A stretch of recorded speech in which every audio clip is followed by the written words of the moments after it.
തന്നതല്ല ഞാനെടുത്തു ചൂടിയതല്ല പിച്ചകത്തിൻ ചോടെ കൂടെ പകിട കളിക്കാൻ പോയപ്പോഴേ പിച്ചകത്തിൻ ഇതള് മുറിഞ്ഞിട്ടൻ മുടിമേൽ ചൂടിയതാണ് രണ്ടാമൻ ചിരുദേവി നിനക്കിപ്പൂ തന്നതത് എനിക്കാരും തന്നതല്ല ഞാനെടുത്തു ചൂടിയതല്ല പിച്ചകത്തിൻ ചോടെ കൂടെ പകിട കളിക്കാൻ പോയപ്പോഴേ പിച്ചകത്തിൻ ഇതള് മുറിഞ്ഞിട്ടൻ മുടിമേൽ ചൂടിയതാണ് എന്ന് പറയുമ്പോൾ ഒരുപാട് കാഴ്ചകളുണ്ട് അല്ലേ.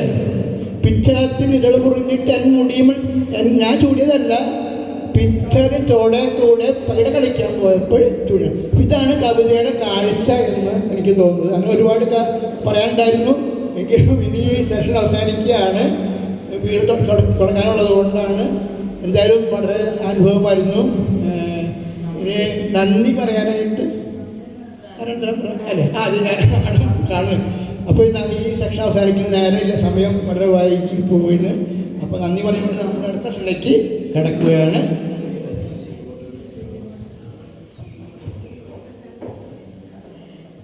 ബഹുമാനപ്പെട്ട ക്യാമ്പ് അംഗങ്ങളെ, ക്യാമ്പ് ഡയറക്ടർ ദർശനേച്ചിക്ക് ഉറക്കം വരികയാണെന്നൊക്കെ പറഞ്ഞായിരുന്നു.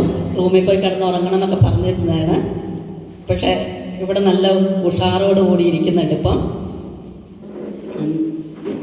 നമ്മൾ എല്ലാവരും നവംബർ മാസത്തിൻ്റെ ആദ്യ വാരത്തിൽ മധുര മലയാളം എന്ന പരിപാടിക്ക് ഈ ഇരിക്കുന്നതിൽ ഒരാൾ പോലും പങ്കെടുക്കാത്തവരായിട്ടുണ്ടാവില്ല, എല്ലാവരും പങ്കെടുക്കും. പക്ഷെ അതിൽ നിന്നും വ്യത്യസ്തമായിട്ട് ഇന്ന് മധുര മലയാളം എന്നൊരു സെക്ഷൻ അവതരിപ്പിച്ചിരിക്കുകയാണ്. ഞാൻ നന്ദി പറയുന്നതിലേക്ക് കിടക്കുകയാണ്. നിലാവിൻ്റെ സ്നേഹം മതി, ഇത്രയും മതി, എനിക്കിനി അധികം സ്നേഹമൊന്നും വേണ്ട എന്ന് ചെങ്ങമനാട് മാഷ് ആദ്യമേ എഴുതി വച്ചിരുന്നു. ആ ഗാനത്തെ മനോഹരമായി അവതരിപ്പിച്ച ശ്രീജ ടീച്ചർക്ക് ഞാൻ ആദ്യമേ നന്ദി പറയുന്നു. ഈ സെക്ഷന് അധ്യക്ഷ സ്ഥാനം അലങ്കരിച്ചത് എഴുത്തിൻ്റെ 50 വർഷങ്ങൾ പിന്നിട്ട ഈ ജിനൻ മാഷാണ്. മലയാളം ഒരു ശീലമാണ് എന്നാണ് ഈ സെക്ഷനെ കുറിച്ച് സാറ് പറഞ്ഞത്. സാറിൻ്റെ ചെറുമക്കളൊക്കെ മലയാളത്തിൽ നിന്നും വഴിമാറി പോകുന്നുവെന്നും മലയാളത്തെ തിരിച്ചു പിടിക്കേണ്ടത് ആവശ്യമാണെന്നും കൂടി സാറ് ഈ സെക്ഷനിൽ പറഞ്ഞു വെച്ചു. സാറിന് ഞാൻ നന്ദി അർപ്പിക്കുന്നു. സോറി, ഈ സെക്ഷന് സ്വാഗതം ആശംസിച്ചത് നമ്മുടെ എല്ലാവരുടെയും പ്രിയങ്കരിയായ ബിനിലയാണ്. ബിനിലയ്ക്ക് ഞാൻ ആദ്യമേ നന്ദി അറിയിക്കുന്നു.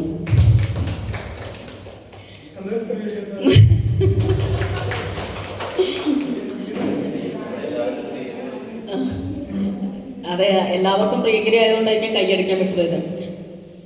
നാടിൻ്റെ താളം തെറ്റരുത് എന്ന് പറഞ്ഞുകൊണ്ടാണ് ജയകുമാർ സാറ് ക്ലാസ് തുടങ്ങിയത്. പിന്നീട് താളത്തോട് കൂടിയിട്ട് എങ്ങനെയാണ് മലയാളത്തിൽ 51 അക്ഷരങ്ങൾ വന്നതെന്ന് പാടി ആടി നമ്മളെ രസം കൊള്ളിച്ചു. ഇത്രയും സമയം പോയത് എങ്ങനെയെന്ന് തന്നെ നമുക്കറിയില്ല.